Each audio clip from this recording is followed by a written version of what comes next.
So, good evening student. Today we are going to discuss projectile motion. So, projectile motion क्या होता है?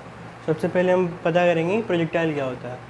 तो projectile कोई भी एक ऑब्जेक्ट है जिसको एक फोर्स देके फेंका जाता है, ठीक है, तो उसे प्रोजेक्टाइल कहते हैं बस, क्योंकि हम उसे एक वेलोसिटी इनिशियली वेलोसिटी दे रहे तो वो उसे ही प्रोजेक्टाइल कहते हैं, और उस प्रोजेक्टाइल का जो मोशन होता है उसे प्रोजेक्टाइल मोशन कहा जाता है.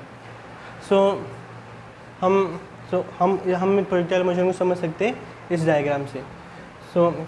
अज्यूम करते हैं, let's assume this is the object here, okay, and this object is throne in air with velocity u, and the angle of velocity with horizontal line is theta.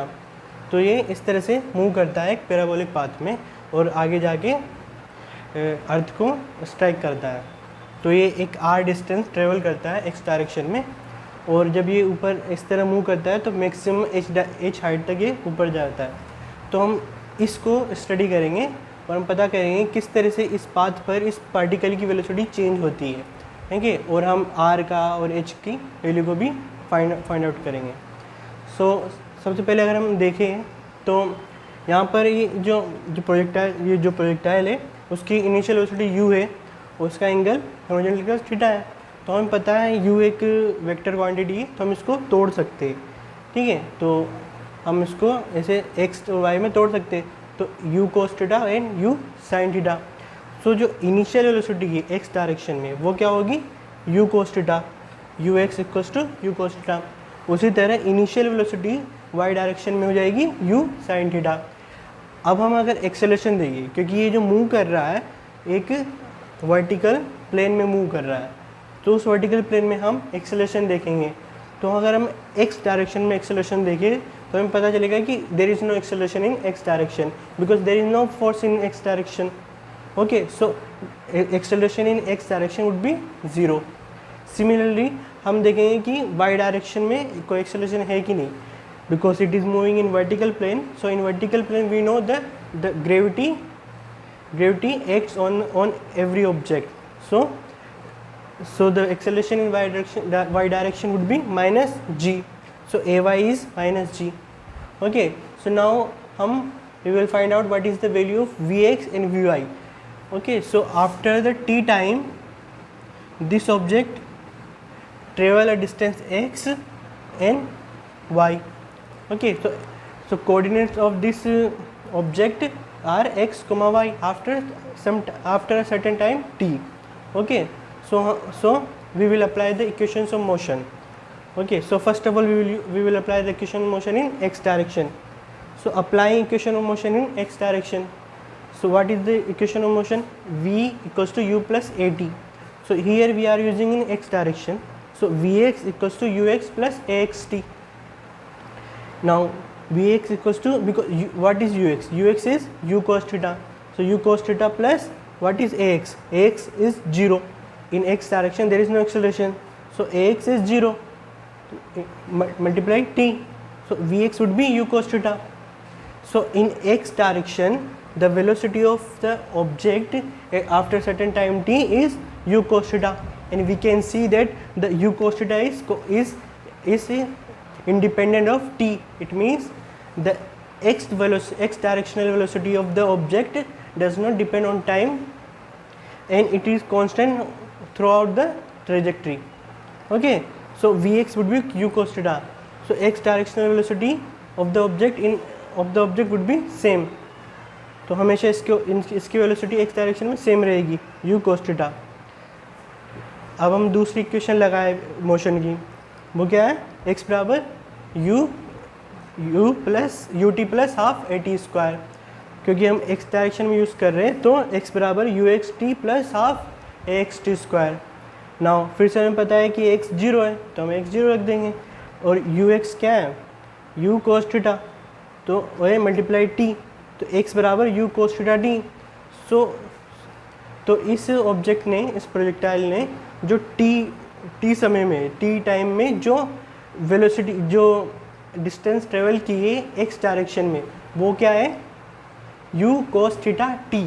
So T time में ये projectile x direction में you cos theta T move कर जाता है। सो ये कितना you cos theta T. तो इसी तरह we can apply the equation motion in Y direction, V Y equals to U Y plus A Y T. Now what is U Y? U sine theta in Y direction, initial velocity in Y direction, U sine theta. And what is ay? The acceleration in y direction, which is the vertical downward minus gt. So u sin theta minus gt. Similarly, we can apply the equation of motion y equals to ut plus half at square in y direction. Okay, so what is uy? Again u sin theta, t half ay is minus gt square. So y equals to u sin theta minus half gt square, which means the object is object is y distance above the surface of the earth after t time. Okay, so y equals to u sin theta t minus half gt square. So in this way we have find out what is vx and what is vy. हमने पता कर लिया कि vx क्या है और vy क्या है। सो अब अगर हमें बताना है कि what is the velocity of the projectile after some time t, सो vx आई के प्लस vy j के। x में वेलोसिटी, y में वेलोसिटी, x में velocity u cos theta, y में velocity u sin theta minus gt। Similarly अगर हमें बताना है कि प्रोजेक्टाइल की पोजीशन क्या है after time t, so x direction में डिस्टेंस एंड y में हाइट, विच इज़ x में u cos theta t, y में u sin theta t minus half gt square. So इस तरह से हमें पता चल गया कि पार्टिकल की वेलोसिटी क्या है आफ्टर टाइम t, पार्टिकल की पोजीशन क्या है आफ्टर टाइम t। सो हमें पता चले गया पार्टिकल का मोशन क्या है, और वही हम पढ़ रहे हैं प्रोजेक्टाइल मोशन कि प्रोजेक्टाइल का मोशन क्या है। उसकी वेलोसिटी इनिशियल वेलोसिटी u है, उसको थीटा एंगल से फेंका है, तो हमें उसका v और हमें उसकी वेलोसिटी और r पता चल गया आफ्टर टाइम t। तो इसमें वेरिएबल हम देख सकते हैं, एक तो थीटा है, मतलब थीटा है, u है और t है, तो ये इन तीनों पे डिपेंड करता है। u और थीटा में इनिशियली पता होगा, t हम खुद डिसाइड करेंगे कि कब किस समय में निकालना है। तो ये प्रोजेक्टाइल मोशन होता है। अब इस प्रोजेक्टाइल मोशन में हम कुछ चीज़ों और निकाल सकते हैं, जैसे कि इस प्रोजेक्टाइल को यहाँ से यहाँ तक पहुँचने में कुछ टाइम लगा है, उसे कहते हैं टाइम ऑफ फ्लाइट, कि कितने टाइम तक ये फ्लाई कर रहा है। So which is called time of flight. We can find out, how to find out, we can think what is the what we can see from here. After when the particle would reach here, we can see that the displacement in y direction is 0. This is what we can see. Displacement in y direction is 0. Y equals to 0. Y equals to 0. Here y is 0 and here also y is 0. So we can use the equation this one where y is equals to 0. If we put y equals to 0 here, then u sin theta t minus half gt square, u sin theta t minus half gt square, we can put it 0, and t is the time of flight. We are just denoting it with capital T. So we can solve it, t equals to 2u sin theta g. So time of flight इस particle का क्या है यहाँ पर projectile motion में 2u sin theta upon g। इसी तरह हम फाइंड आउट कर सकते हैं r क्या है, कि कितनी रेंज है, मतलब कितनी रेंज में ये मूव किया है, इसकी रेंज क्या है, कितना ये आगे मूव किया। उसी तरह हम फाइंड आउट कर सकते h क्या है, तो हम उसको फाइंड आउट करते हैं।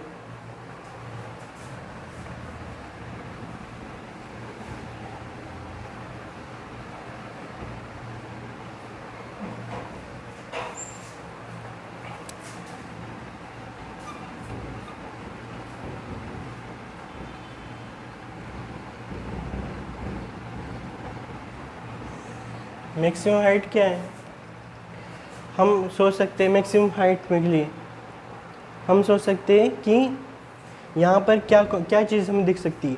मैक्सिमम हाइट का मतलब क्या है? मैक्सिमम का मतलब है कि ये इसके ऊपर नहीं जा पा रहा। और ये इसके ऊपर क्यों नहीं जा पा रहा? क्योंकि इसके पास कोई वेलोसिटी नहीं है, यानी कि वाई डायरेक्शन में इसके पास कोई वेलोसिटी ही नहीं है, इसलिए इसीलिए ऊपर नहीं जा पा रहा। इसका मतलब है कि जो वी वाई है वो क्या हो गया? ज़ीरो हो गया। वी वाई क्या हो गया? ज़ीरो हो गया। तो हम यहाँ इक्वेशन ऑफ मोशन लगा सकते हैं, V Y square equals to U I square plus 2a Y S. V Y क्या है? 0। U I U sine theta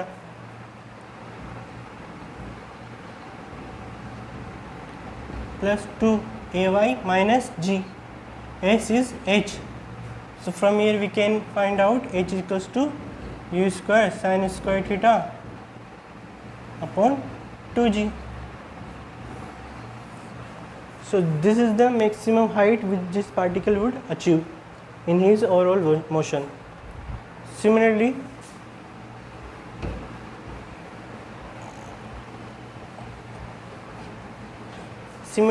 we can find out what is the range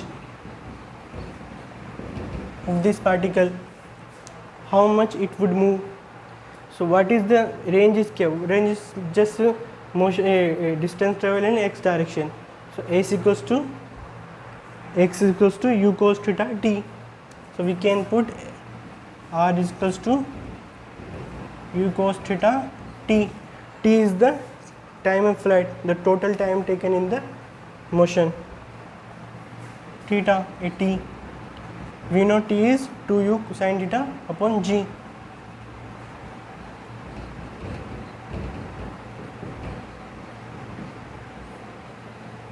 So we can write it as u square 2 sin theta cos theta upon g, which can be written as u square sin 2 theta upon g. So this is the range of this projectile, and this is the maximum height achieved by this projectile, and this is the time of flight of this projectile. Thank you.